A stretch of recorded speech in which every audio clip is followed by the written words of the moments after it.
ഒരു പക്ഷേ ഇന്നത്തെ പല വീടുകളിലും കാണപ്പെടുന്ന കുടുംബ കലഹങ്ങളുടെ ഒരു നിദാനം കണ്ടെത്താൻ നമുക്ക് പര്യാപ്തമായൊരു കഥയാണ്.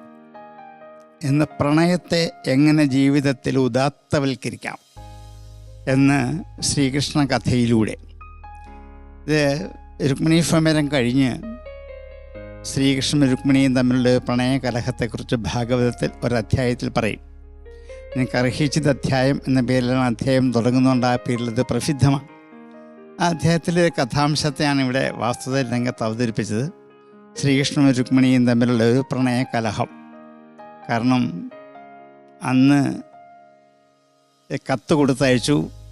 ആ കത്തിലെ സങ്കട വാർത്തകളൊക്കെ കണ്ടപ്പോൾ നിന്നെ രക്ഷിക്കാൻ വേണ്ടി ഞാൻ മാത്രം അവിടെ വന്ന് മറ്റുള്ള കയ്യിൽ നിന്ന് മോചിപ്പിച്ച് കൊണ്ടുവന്നു എന്ന് മാത്രമേ ഉള്ളൂ. നീ വാസ്തവത്തിൽ മറ്റാരെങ്കിലും വന്ന് വിവാഹം കഴിക്കാൻ ആഗ്രഹിച്ചെങ്കിൽ പൊയ്ക്കോളൂ.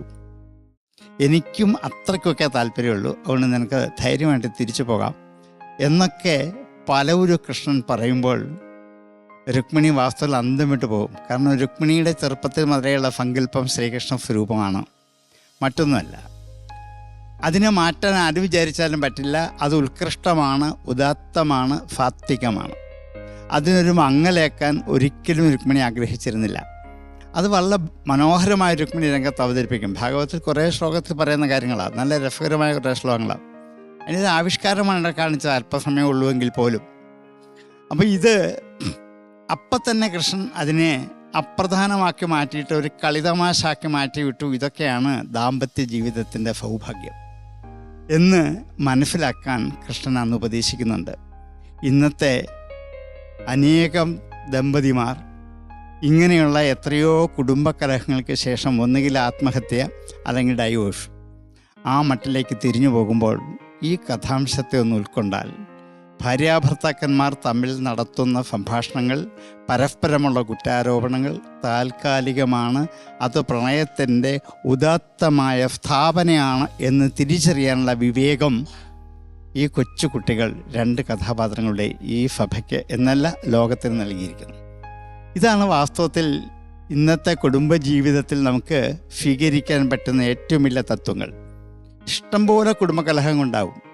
ഏതെങ്കിലും വിവാഹത്തിന് മുമ്പുള്ള ഒരു കഥയോ അല്ലെങ്കിൽ മറ്റെന്തെങ്കിലും ഒരു ഭാവമൊക്കെ ആയിരിക്കാം ചിലപ്പം അതിന് കാരണം.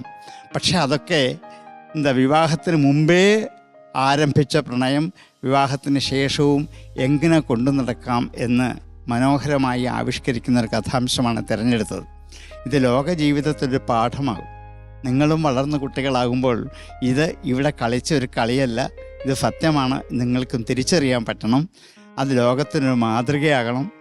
ഇത് കണ്ടും കേട്ടുമിരിക്കുന്ന എല്ലാ ജനങ്ങൾക്കും പരസ്പരമുണ്ടാകുന്ന സ്പർദ്ധകളും വിരോധങ്ങളും വ്യക്തിവിദ്വേഷങ്ങളുമൊക്കെ താൽക്കാലികമാണ്, അതൊരു തമാശയാണ്, അതൊരു സൗന്ദര്യ കലഹമാണ് എന്ന് മാത്രം കണ്ട് അതിനെ അതിജീവിക്കാനുള്ള ഒരു കരുത്ത്, അത് നിസ്സാരവൽക്കരിക്കാനുള്ള കരുത്ത് ഏറ്റവും പ്രധാനം ദാമ്പത്യ ജീവിതത്തിലെ ഈ പരസ്പരമായ ഒരു ഒത്തുചേരലിൻ്റെ വിശ്വാസമാണ്, ദൃഢതയാണ്. അതിനെ പ്രണയം സഹായിക്കും.